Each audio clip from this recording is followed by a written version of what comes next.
മുൻ മുഖ്യമന്ത്രിയും മുതിർന്ന കമ്മ്യൂണിസ്റ്റ് നേതാവുമായ VS അച്യുതാനന്ദന് വിടചൊല്ലി കേരളം. വലിയ ചുടുകാട്ടിൽ കമ്മ്യൂണിസ്റ്റ് നേതാക്കളായ TV തോമസിന്റെയും PT പുന്നൂസിന്റെയും അന്ത്യവിശ്രമ ഭൂമിക്ക് സമീപത്തായി പ്രത്യേക സ്ഥലത്താണ് VSന്റെ സംസ്കാരം നടന്നത്. പുന്നപ്ര സമരനായകർ അന്ത്യവിശ്രമം കൊള്ളുന്ന വലിയ ചുടുകാട് ശ്മശാനം VSന്റെ പേരിലാണെന്ന പ്രത്യേകതയുമുണ്ട്. പുന്നപ്ര സമര നേതാവായിരുന്ന PK ചന്ദ്രാനന്ദൻ, KR ഗൗരിയമ്മ തുടങ്ങിയ പ്രമുഖ നേതാക്കളും വലിയ ചുടുകാട്ടിലാണ് അന്ത്യവിശ്രമം കൊള്ളുന്നത്.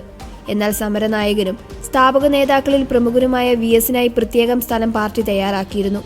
CPM ഏരിയ സെന്ററിന്റെ നേതൃത്വത്തിലാണ് ക്രമീകരണങ്ങൾ നടന്നത്. രാമച്ചവും വിറകും കൊതുമ്പും മാത്രമാണ് ചിതയ്ക്ക് ഉപയോഗിച്ചത്. VSുമായുള്ള വ്യക്തിബന്ധം രസകരമായിരുന്നു. പാർട്ടി നോക്കിയല്ല ജനം VSനെ സ്നേഹിച്ചത്. സിനിമയേക്കാൾ പഴയ നാടകങ്ങളായിരുന്നു VSന് പ്രിയം.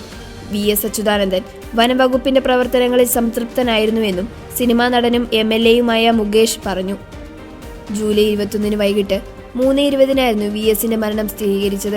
ഹൃദയാഘാതത്തെ തുടർന്ന് തിരുവനന്തപുരം SUT ആശുപത്രിയിലെ തീവ്രപരിചരണ വിഭാഗത്തിൽ പ്രവേശിപ്പിച്ച VSന് പിന്നീട് സാധാരണ നിലയിലേക്ക് തിരിച്ചുവരാൻ സാധിച്ചിരുന്നില്ല. വെന്റിലേറ്ററിന്റെ സഹായത്തോടെ VSന്റെ ചികിത്സ തുടരുന്നതിനിടെയായിരുന്നു അന്ത്യം. മരിക്കുമ്പോൾ 101 വയസ്സായിരുന്നു VS അച്യുതാനന്ദന്റെ പ്രായം. പ്രിയ നേതാവിന് അവസാനമായി കാണാൻ ജനസാഗരം ഇരമ്പിയെത്തിയതോടെ മുൻകൂട്ടി നിശ്ചയിച്ചിലും ഏറെ വൈകിയാണ് വീട്ടിലെ പൊതുദർശനം പൂർത്തിയാക്കാനായത്. കേരളത്തിന്റെ ഏറ്റവും ജനകീയനായ മുഖ്യമന്ത്രിയും പ്രതിപക്ഷ നേതാവുമായിരുന്നു VS അച്യുതാനന്ദൻ. CPIMന്റെ പോളിറ്റ് ബ്യൂറോ അംഗം, സംസ്ഥാന സെക്രട്ടറി തുടങ്ങിയ നിലകളിലെല്ലാം പ്രവർത്തിച്ച VS അക്ഷരാർത്ഥത്തിൽ സമര കേരളത്തിന്റെ രാഷ്ട്രീയ മുഖമായിരുന്നു.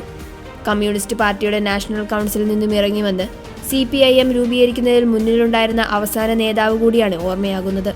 തിരുവിതാംകൂറിലും പിന്നീട് ഐക്യ കേരളത്തിലും നടന്ന തൊഴിലാളി വർഗ രാഷ്ട്രീയ പോരാട്ടങ്ങളുടെ ഒരു യുഗം കൂടിയാണ് VSന്റെ വിയോഗത്തോടെ അവസാനിച്ചിരിക്കുന്നത്.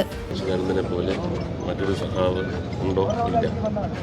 ശരിക്കും വളരെ ചെറിയ പ്രായത്തിൽ തന്നെ സമരങ്ങളും പോരാട്ടങ്ങളും രാഷ്ട്രീയത്തിലൊക്കെ വരുന്നതിന് മുമ്പ് തന്നെ നമുക്ക് മനസ്സിലാക്കാൻ കഴിഞ്ഞത് വളരെ ചെറിയ പ്രായത്തിൽ അമ്മയെ നഷ്ടപ്പെട്ടു എന്ന് മാത്രമല്ല, അദ്ദേഹത്തിന് ഞാൻ ഒരു സന്ദർഭത്തിൽ ഇൻ്റർവ്യൂ ചെയ്തപ്പോൾ അദ്ദേഹം പറഞ്ഞ ചെറുപ്രായത്തിലുള്ള ഒരു കഥ എനിക്ക് പോലും ഭയങ്കരമായ ഒരു ഉത്തേജനം ഉണ്ടായ ഒരു കഥയാണ്. അദ്ദേഹവും അദ്ദേഹത്തിൻ്റെ ചേട്ടനും കൂടെ വളരെ ചെറിയ പ്രായത്തിൽ സ്കൂളിൽ പോകുമ്പോൾ വഴിയിൽ വെച്ച് കുറച്ച് ആൾക്കാരെ തടഞ്ഞു നിർത്തി. വളരെ ചെറിയ പ്രായമാണ്. അപ്പോൾ സ്കൂളിലേക്ക് പോകുകയാണെന്ന് പറഞ്ഞപ്പം നീയൊക്കെ എന്തിനാടാ പഠിക്കുന്നതെന്ന് പറഞ്ഞിട്ട് അടിച്ച് തിരിച്ച് വീട്ടിലേക്ക് ഓട്ടിച്ചു. വീട്ടിൽ വന്നപ്പോൾ അച്ഛൻ ചോദിച്ചു എന്താണെന്ന്. ക്ലാസ്സില്ലേ, പള്ളിക്കൂടത്തിൽ പോയിട്ട് എന്താ ഇത്ര പെട്ടെന്ന് തിരിച്ചു വന്നത്? അപ്പോൾ ആരൊക്കെ നമ്മളെ അടിക്കുന്നു, അടിച്ചിട്ട് നീയൊക്കെ എന്തിനാടാ പഠിക്കുന്നത്, പഠിച്ചിട്ട് എന്താ കാര്യമെന്ന് ചോദിച്ചു എന്ന് പറഞ്ഞു. അപ്പോൾ അദ്ദേഹത്തിൻ്റെ അച്ഛൻ പറഞ്ഞു, നാളെയും നിങ്ങൾ പോകണം, അടിച്ചാൽ തിരിച്ചടിച്ചേക്കും, ചിലപ്പോൾ നിങ്ങൾക്കായിരിക്കും കുറച്ച് കൂടുതൽ അടി കിട്ടുന്നത്. പിറ്റേ ദിവസം പോയി തടഞ്ഞു, അടിച്ചു, തിരിച്ചടിച്ചു.